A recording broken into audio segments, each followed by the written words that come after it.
오늘 설교 제목은 언약궤 매는 걸 보거든입니다. 한번 따라서 해보겠습니다. 언약궤 매는 것을 보거든. 자, C팀에서 지금 요단을 건너 젖과 끓인 가나안 땅, 가나안 족속입니다. 또 지중해 쪽에 가나안 족속입니다. 요단강은 이들에게 있어서 매우 큰 것이었습니다. 여러분, 문제를 보지 말고 문제보다 더 크신 주님을 바라보는 여러분 되기 바랍니다.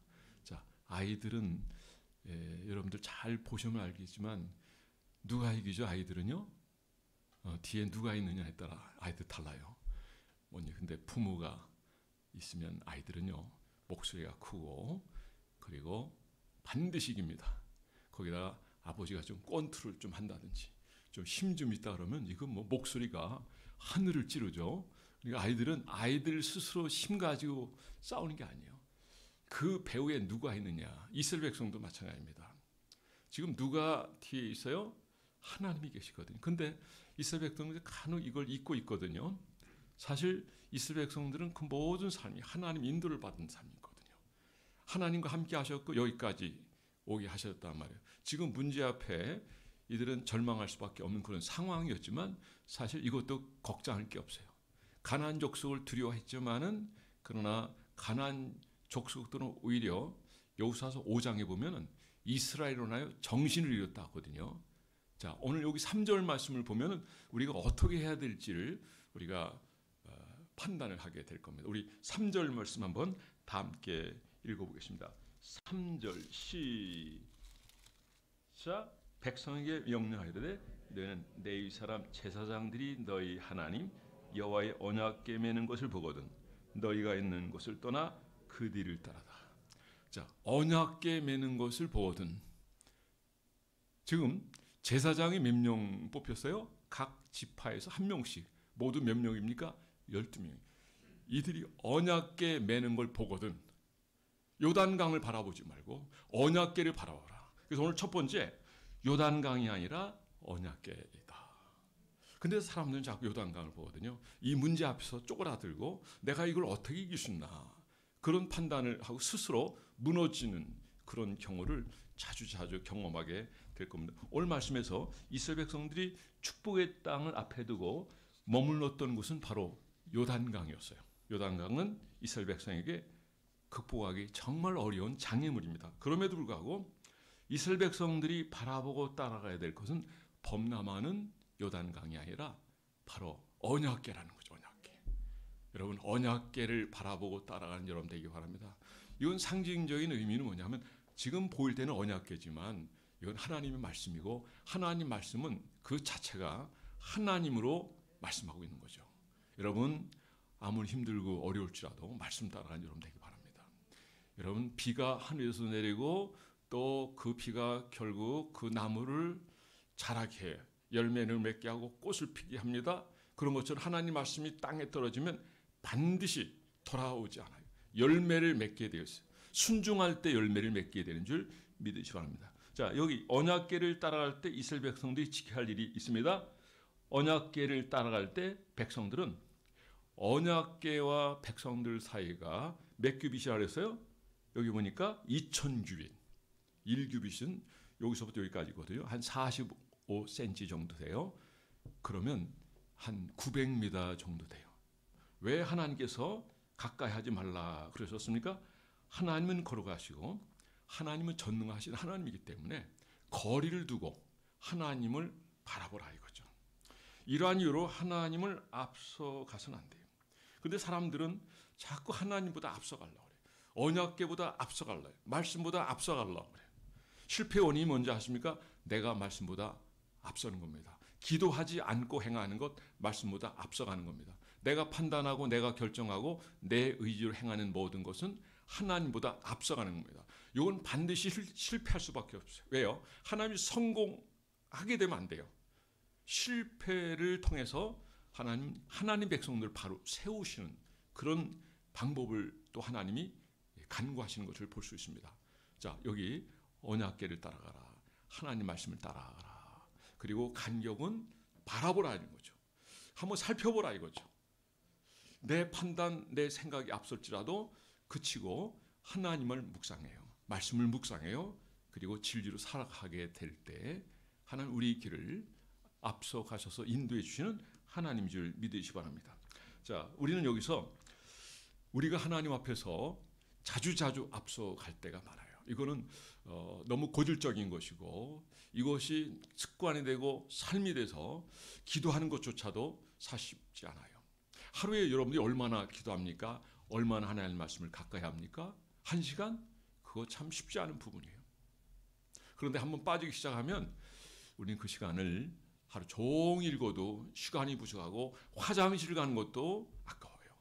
제가 아는 후배 목사님은 이분은 화장실 가고 밥 먹는 시간 외에는 이 말씀만 붙들고 있어요. 그러니까 펴낼 책만 한 50권 이상이 있어요. 그러니까 몇 권을 펴가지고 나한테 가져온 적이 있었는데요.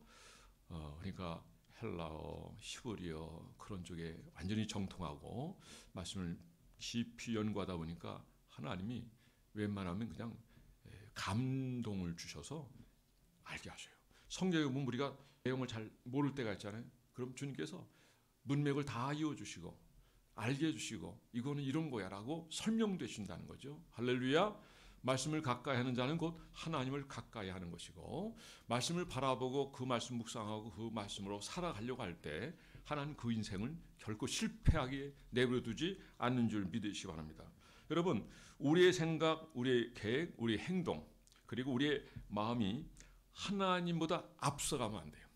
제가 7사단 5연대 4대대 군종으로 이제 근무를 했었는데 7사단 사단장이 화천 쪽에서 이렇게 찝차가 갈 때 그 지역 주민 상가 뭐 사장쯤 되겠죠.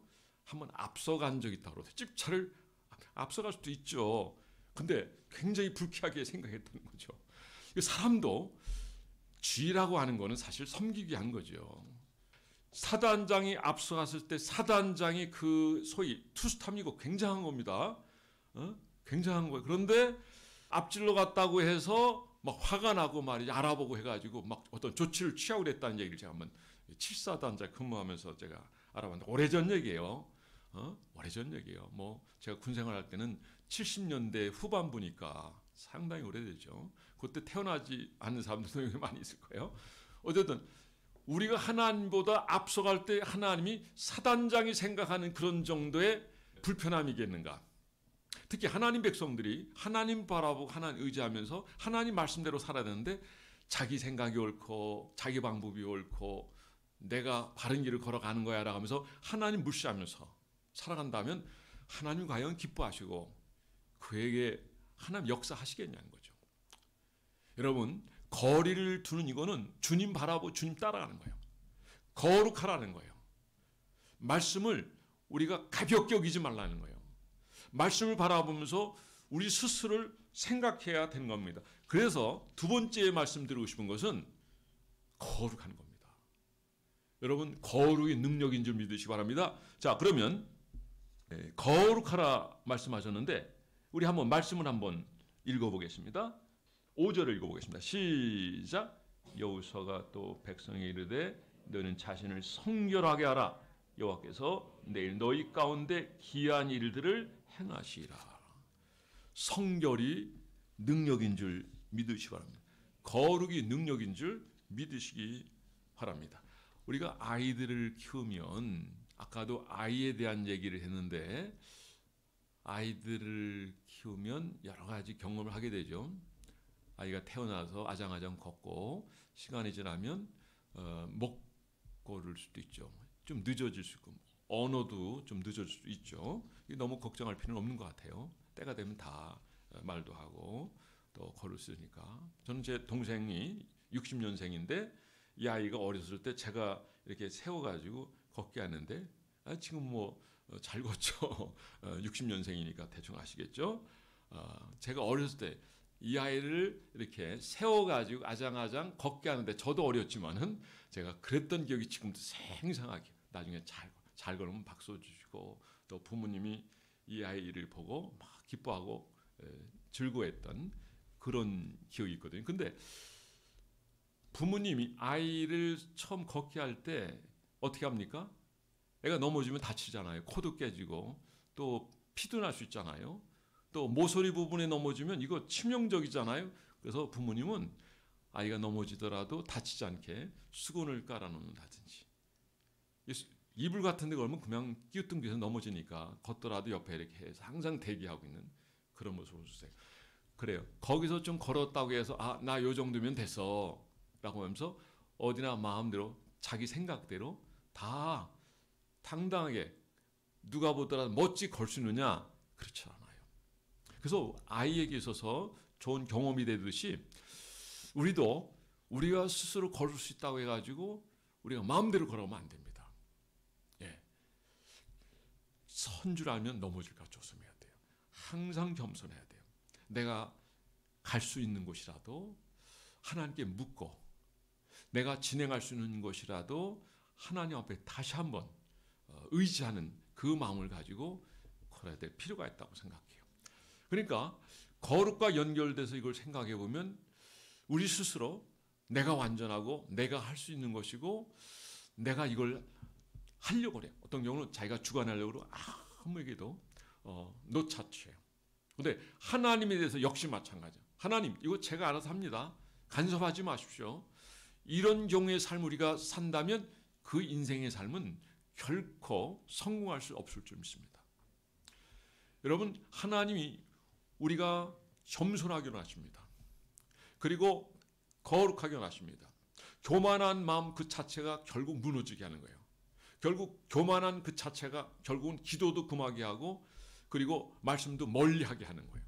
야, 내가 지금까지 잘했는데. 대표적으로 오늘 우리가 여호수아서 3장을 보지만 아이성을 공략할 때 첫성 여리고성 공략에 성공했지만은 아이성 공략할 땐 실패했잖아요. 왜 실패했습니까? 그 실패 원인이 여리고성도 무너뜨렸는데 그 철벽 옹성과 같은 것을 무너뜨렸는데 아이성이 조금만 성인데 몇 명만 올라가면 되지라고 했다가 36명이 도륙을 당했단 말이에요. 그래 하루 종일 엎드려 있었어요. 그리고 슬퍼하며 애통해하며 그리고 하나님 앞에 따지듯 이렇게 기도했. 하나님이 그에게 찾아오셔서 왜 엎드렸냐? 스스로 성결하여 내일을 기다리라.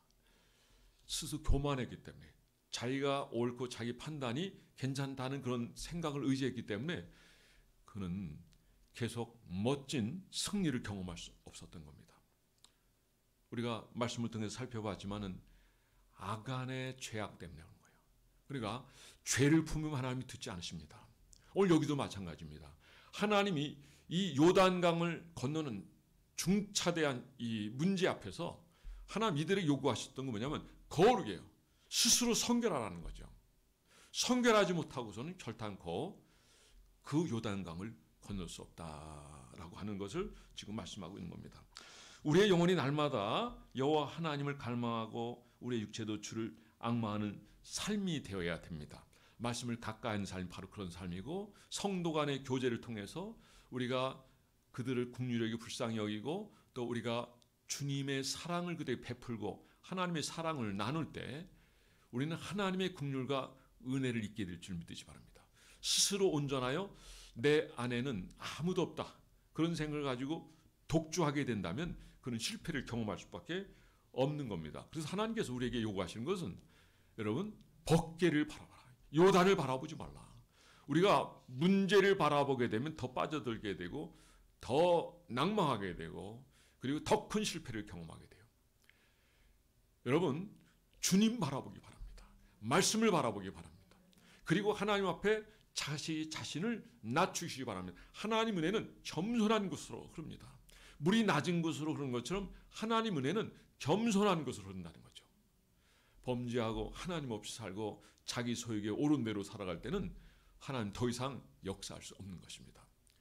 여러분 스스로 성결하시기 바랍니다.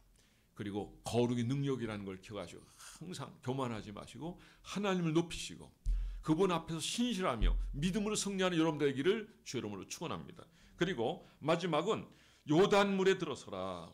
우리 한번 3절 말씀 한번 다시 읽어보겠습니다. 3절 시작. 백성의 명령하여 이르되 너희는 레위 사람 제사장들이 너희 하나님 여호와의 언약궤에 매는 거거든. 너희가 있는 곳을 떠나 그 뒤를 따르라. 자, 그 뒤를 따르고 그 다음에 4절 말씀에는 2000규빗을 두고 그 다음에 하나님이 하시는 말씀 뭡니까? 자, 제사장을 두고 또 제사장이 어떻게 할 건가를 얘기하고 있어요. 자, 여기 우리가 다 읽지 않았는데 우리 6절 한번 읽어보겠습니다. 시작. 여호사가 또 제사장들에게 말하여 이르되 언약궤를 메고 백성이 앞서 건너라 하며 곧 언약궤를 메고 백성이 앞서 나가니라.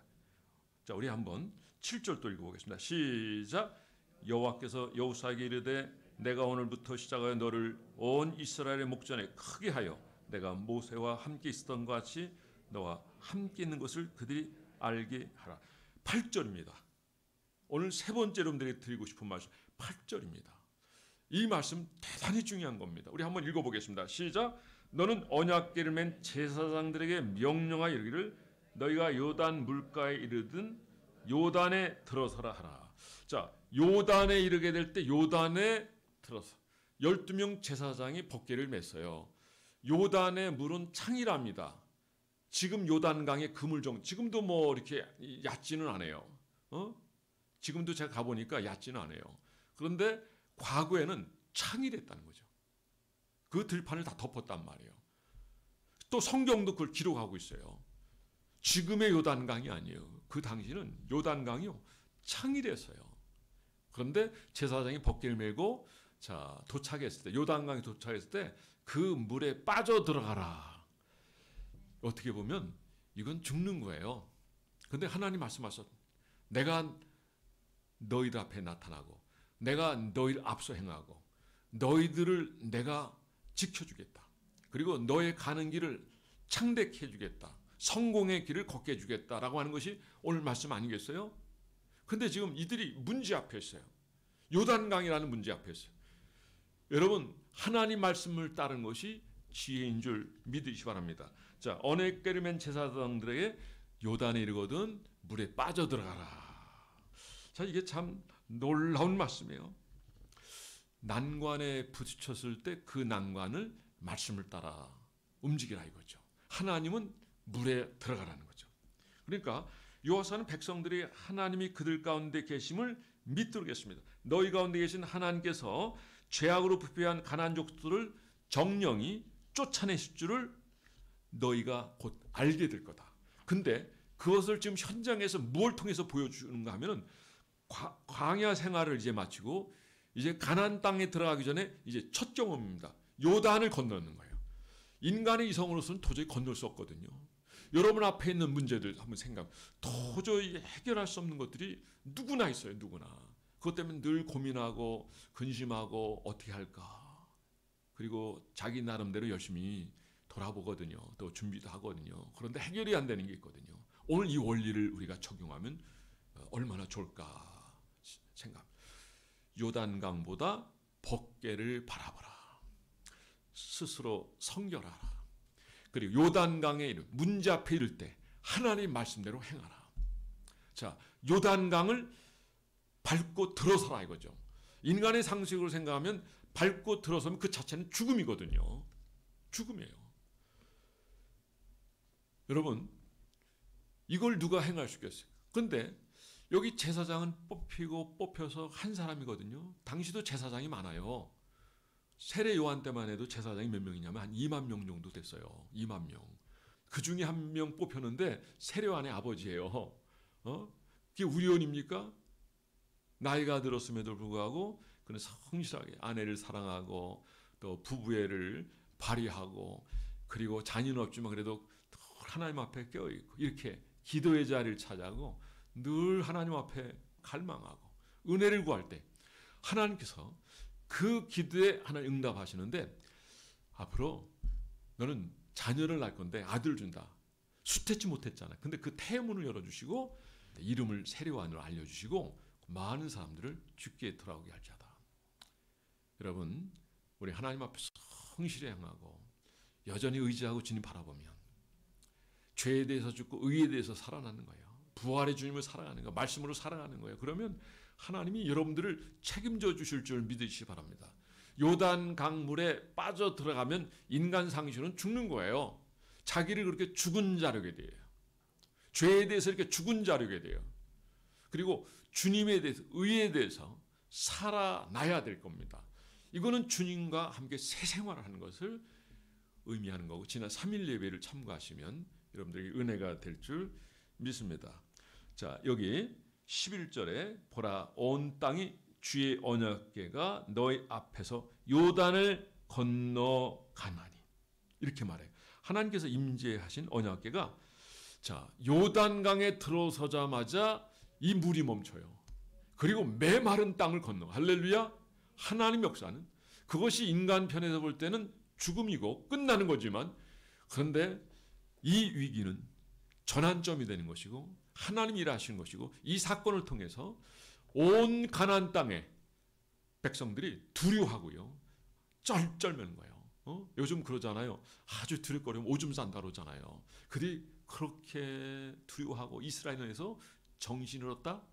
우리는 좀 생각해봐요. 늘 제가 가끔 이 본문 나오면 얘기하지만은 이스라엘은 가나안 족속을 사실 두려워했어요. 그러니까 12명 정탐꾼을 보냈을 때 10명의 얘기를 듣고 다 간담이 녹았고요. 불평 원망하고 우리가 죽을 데 없어서 여기서 죽이느냐라고 했을 때 여호사 갈렙은 약속의 말씀을, 이게 언약궤를 바라보는 거예요. 말씀을 바라보는 신앙이거든요. 그는 젖과 꿀인 가나안 땅이에요. 근데 나머지는 못 들어갔고요. 그때 건너왔던 사람들은 한 명도 못 들어갔어요. 왜? 불평하고 원망하고 말씀을 따르지 않았기 때문에 그래요. 그런데 말씀을 따라가고 그대로 행동을 옮겼을 때 그것이 죽음의 길인 줄 알았는데 주님이 살렸어요. 그 소문이 나는 겁니다. 그러니까 이스라엘이 가는 곳마다 승정으로 올리게 되고, 그리고 영광의 나팔을 불고, 곧 들어가서 여리고 성에 들어가잖아요. 참 기가 막힌 사건이죠. 지난번에 제가 말씀을 드려서 길게는 말씀드리지 않겠지만, 할례를 행하는 자체가, 이거는 우리는 끝났다, 우린 죽었다, 그 전쟁을 치러야 하는 그 상태에서 할례를 행한다? 이거는, 전쟁은 인간의 방법을 다 포기한 거예요. 다윗이 그랬죠. 전쟁을 치르기 전에 말의 심줄을 다 끌어버렸어요. 이게 뭘 의미하는 겁니까? 군사, 병거를 의지하지 않고, 사람을 의지하지 않고, 군대를 의지하지 않고, 나는 전능하신 하나님을 의지한다. 아니, 하나님은 찬송만 불러도 그 전쟁에서 이기게 하셨던 하나님 아닙니까? 할렐루야. 여러분, 이 믿음을 가지고 앞으로 모두 당당하게 나가는 여러분 되기를 바랍니다.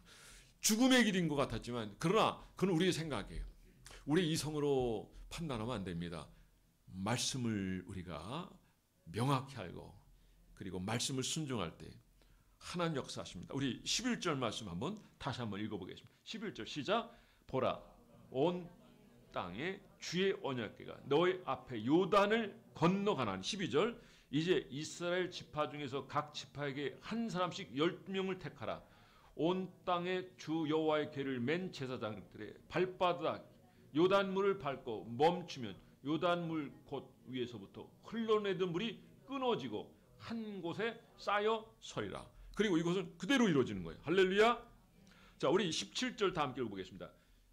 16절 17절 시작. 곧 위에서부터 흘러내던 물이 그쳐서 사단에 가까운 매우 멀리는 아담 성읍 변두에 일어나 한 곳에 쌓이고, 아라바의 바다 여매로 향하여 흘러가는 불은 온전히 끊어지매 백성이 여리고 앞으로 바로 건네세. 여호와의 언약궤를 맨 제사장들은 요단 가운데 마른 땅에 굳게 섰고, 그 모든 백성이 요단을 건너가기를 마칠 때까지 모든 이스라엘은 그 마른 땅으로 건너갔더라. 어마어마한 역사가 나타나. 오늘 삶 속에서도 하나님은 우리가 문제를 바라보지 말고 말씀을 바라보고, 주님 바라보고, 그리고 거룩하고 죄를 멀리하고, 연약한 인생이 죄를 범했다면 그것 때문에 너무 괴로워하지 말고 주님 앞 용서받고, 우리는 은혜의 삶을 살아야 돼. 그러면 율법에서 죽은 자력이 돼요. 우리가 율법에 살아있기 때문에 율법이 계속 공경하는 거예요. 예수 그리스도로 말미암아 우리의 모든 죄를 용서받았다. 그리고 성결하고 거룩한 삶을 살고 의를 바라요.